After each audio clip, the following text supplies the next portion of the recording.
வணக்கம். அனைத்து மக்களின் வாழ்வும் சிறக்க வேண்டும். வாழ்க வளமுடன். முருகப்பெருமானுக்கு உரிய சக்தி வாய்ந்த மந்திரங்களில் ஒன்றுதான் வேல்மாறல் என்னும் மகா மந்திரம். இது திருப்புகழ் பாடலின் ஒரு சிறிய பகுதி ஆகும். வள்ளிமலை ஸ்ரீ சச்சிதானந்த சுவாமிகளால் இந்த வேல்மாறல் மந்திரம் தொகுத்து அருளப்பட்டது. ஒருவருக்கு வாழ்வில் எப்பேற்பட்ட பிரச்சனையாக இருந்தாலும் சரி, முருகப்பெருமானின் இந்த வேல்மாறல் பாடலை பாராயணம் செய்து வரும்பொழுது தீர்ந்துவிடும்.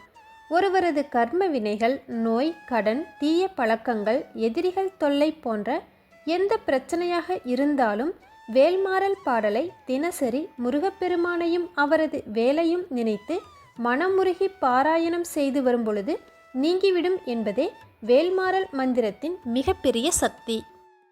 இம்மந்திரத்தை தினசரி பாராயணம் செய்து வருபவர்களுக்கு முருகப்பெருமானின் சக்தி வாய்ந்த வேல் அவர்களுக்கு துணையாக நின்று துன்பத்தை போக்கும். வேல்மாறல் மந்திரத்தில் 16 பாடல்கள் இடம்பெற்று முன்னும் பின்னும் என மாற்றி மாற்றி வந்து 64 பாடல்களாக திரும்ப திரும்ப இடம்பெறும். இந்த வேல்மாறல் மந்திரத்தை பாராயணம் செய்ய ஆரம்பிக்கும் பொழுது முதலில் விநாயகப் பெருமானை நினைத்து மனதார போற்றி வழிபட வேண்டும். அதற்கு பிறகு வேலும் மயிலும் துணை, வேலும் மயிலும் துணை, வேலும் மயிலும் துணை என்று முருகப்பெருமானின் வேல் மற்றும் மயில் பற்றி போற்றி 3 முறை கூறி வழிபட வேண்டும். பிறகு திருத்தணியில் உதித்தருளும் ஒருத்தன் மலை விருத்தன் எனதுளத்தில் உரை கருத்தன் மயில் நடத்து குகன் வேலே என்று முருகப்பெருமானின் வேலானது நமது உள்ளிருந்து துன்பத்தை போக்கும் என்று நினைத்து இப்பாடலை 12 முறை பாராயணம் செய்து வர வேண்டும்.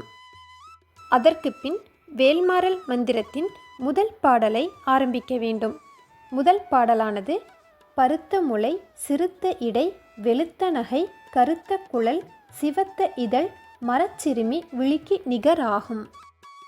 இப்பாடலின் பொருளானது ஆழ்ந்த அகன்ற நுண்ணியதாய் இருக்கும் வேலானது கூர்மையாக நீண்டு ஒளிரும் வள்ளியம்மையின் கண்களுக்கு ஒப்பாகும்.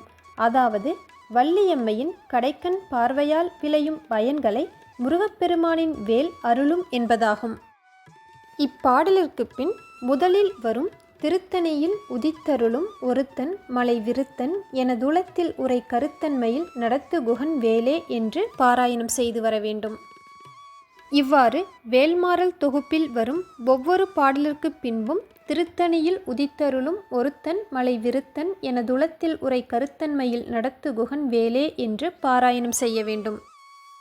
மேற்கூறியவாறு வேல்மாறல் மந்திரத்தில் வரும் பாடலை அதன் பொருளை உணர்ந்து தூய்மையான மனதுடன் முருகப்பெருமானையும் அவரது வேலையும் நினைத்து பாராயணம் செய்து வரும்பொழுது தீராத துன்பங்கள் அனைத்தும் தீர்ந்து வாழ்வில் உயர்ந்த நிலையை அடைய முடியும்.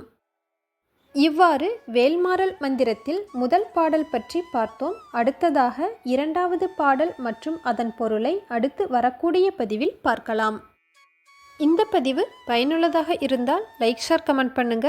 முருகப்பெருமானின் திருவருளை பெறக்கூடிய இது போன்ற பதிவுகளுக்கு நமது ஜஸ்ட் ஃபார் ஆல் யூடியூப் சேனலை சப்ஸ்கிரைப் பண்ணிட்டு கூடவே இருக்கும் பெல் பட்டனையும் கிளிக் பண்ணிருங்க. நன்றி.